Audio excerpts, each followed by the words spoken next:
Assalamualaikum warahmatullahi wabarakatuh. Perkenalkan, nama saya Juanda Haryanto dari program studi PTIK Angkatan 2023 dengan NIM 1512623014. Di sini saya akan mengerjakan tugas mata kuliah struktur data, tugas UTS yang diampu oleh dosen Bu Wiranti, yaitu dengan tugas menjelaskan tugas yang lalu tentang search sorting yang telah dibuat. Oke, saya akan jelaskan. Nah, sebelumnya saya di sini menggunakan bahasa C++. Oke, langkah-langkah yang pertama saya buat adalah itu kita masuk ke, kita lihat di ini, jelaskan sedikit. Nah, di sini ada include IOStream dan array. Nah, ini merupakan sebuah header file alias atau yang sudah pasti harus dipunyai untuk membuat program dalam bahasa C++. Dan array ini adalah sebuah library untuk membuat array dalam bahasa C++. Nah, di sini saya langsung menjelaskan dalam main function. Nah, pertama-tama yang saya buat adalah pastinya mendeklarasikan sebuah array. Di sini saya sudah membuat array dengan 5 indeks dengan value-nya ada indeks ke-05, 1, 3, di indeks kedua ada 1, indeks ketiga ada 4, dan indeks keempat ada 2. Seperti itu, teman-teman. Nah, lalu langkah pertama yang saya buat adalah dengan menentukan membuat menu. Nah, menu ini ada di dalam variabel pilih dan langsung masuk ke function get option. Nah, dalam get option ini terdapat satu buah kode yaitu sistem CLS, yaitu untuk merefresh halaman agar semuanya bersih, clear. Atlas clear dalam di Linux ini makanya clear, tapi di Windows makanya CLS. Nah, integer X ini untuk menginput menu yang kita mau. Nah, return X ini buat ya mengembalikan sebuah nilai ke get option agar di sini di dalam pilih ini mempunyai nilai, dalam variabel pilih mempunyai nilai. Nah, lanjutnya itu adalah while. Apa ini while? Nah, sebuah while ini adalah sebuah looping yang saya buat agar ketika kita dapat memilih menu, misalkan di sini kita mempunyai while tidak lebih dari 4, maka jika misalkan while ini 4, maka misalkan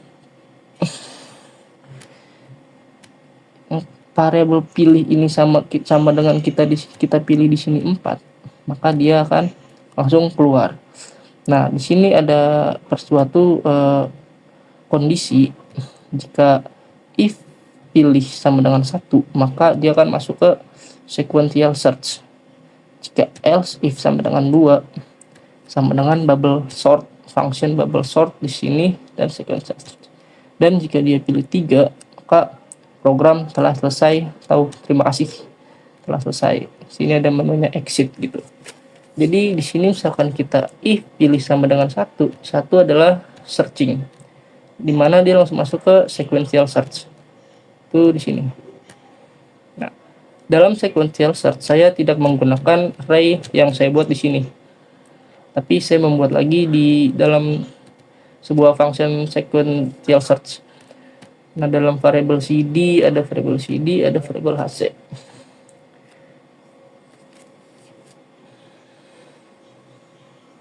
Nah, cd ini adalah cari data, untuk mengembangkan cari data. Nah, hc ini adalah sebuah variabel untuk menentukan bilangan tersebut yang kita cari itu ada atau tidak. Nah, sequential search ini adalah merupakan looping yang caranya itu mengecek satu-satu. Jadi misalkan di sini yang kita mau cari adalah di cari data ini adalah 23 atau 77. Misal kita mencari 77. Jadi di sini saya membuat misalkan 77. Nah, dicek apakah 77 ini ada dalam array ini atau tidak. Dengan cara kita membuat looping di sini. Nah, jika cd sama dengan nilai yang ada dalam array ini, maka hasil cari ini akan menambah. Dan jika hasil carinya nambah, di sini ada sebuah kondisi. Kalau hasil carinya nambah atau 1, data berarti ada. Jika tidak, jika hasil carinya masih 0, maka tidak ditemukan. Jadi ketika kita mencari nilai 77 dan ada di dalam array ini, maka HC-nya ini akan menambah menjadi 1 dan alias ada. Jika misalkan kita mencari nilai 78 yang otomatis tidak ada dalam array di sini, maka di sini pun juga tidak ada dan HC-nya masih tetap 0 alias nilai tersebut, data tersebut tidak ditemukan. Jadi kira-kira sequential search seperti itu. Nah, lalu jika di sini saya memilih dua integer variabel pilih nilainya 2 yang masuk ke sorting, dia akan masuk ke function bubble sort.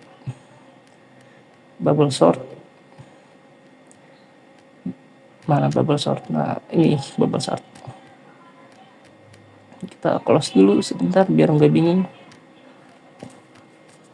Nah, di dalam bubble sort adalah ini saya menggunakan deklarasi array yang telah saya buat di main function ini.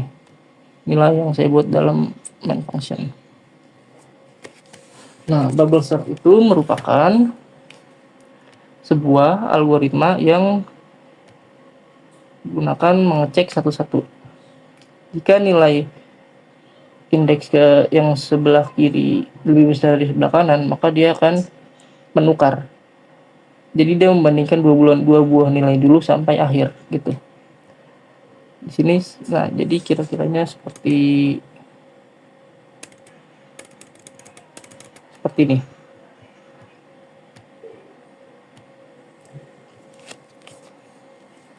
Jika 29 lebih besar dari 14.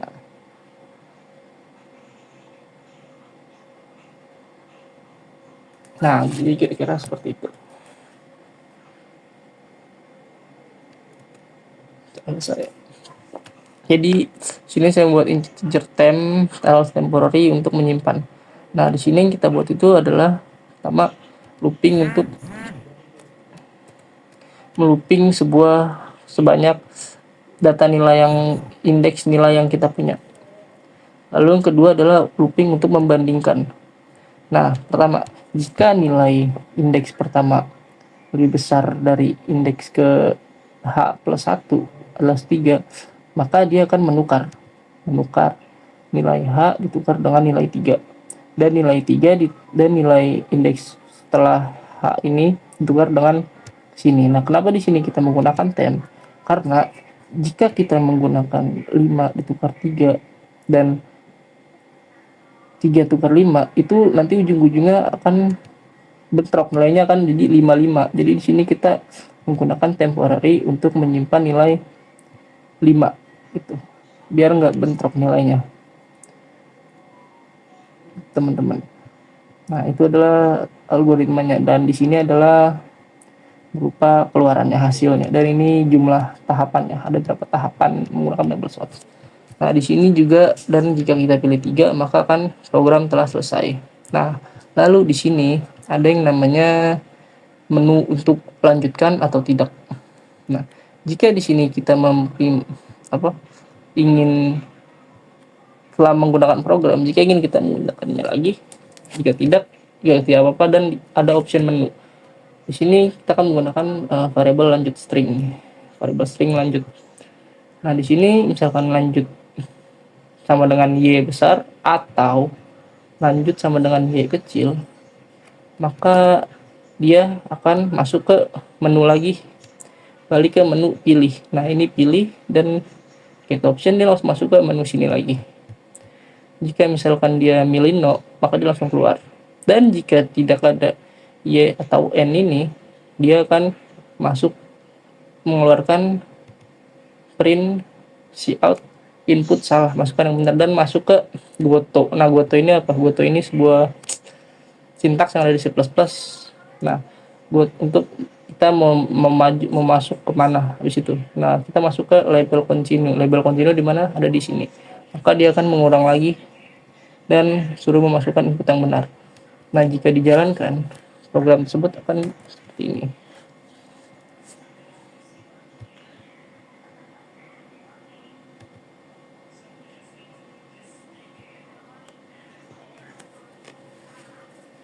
Nah, di sini sudah terlihat kan menunya dari sebuah menu.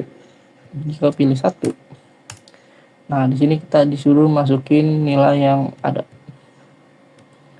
Nilai yang ada adalah 55. Kita 55 23 yang akan saya 77. Nah, maka data ada. Nah, jika saya pilih yang lain 78, data tidak ditemukan, seperti itu. Lalu kita milih menu 2. Nah, ini adalah tahapan sortingnya dan hasilnya sudah di sini, teman-teman. Dan jika kita milih 5 misalkan, nah itu tidak bisa karena nggak ada menunya gitu, jadi error.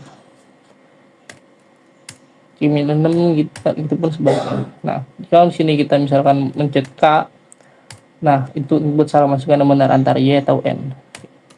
Dan program telah selesai. Terima kasih. Mungkin segitu saja penjelasan dari saya. Terima kasih. Wassalamualaikum warahmatullahi wabarakatuh.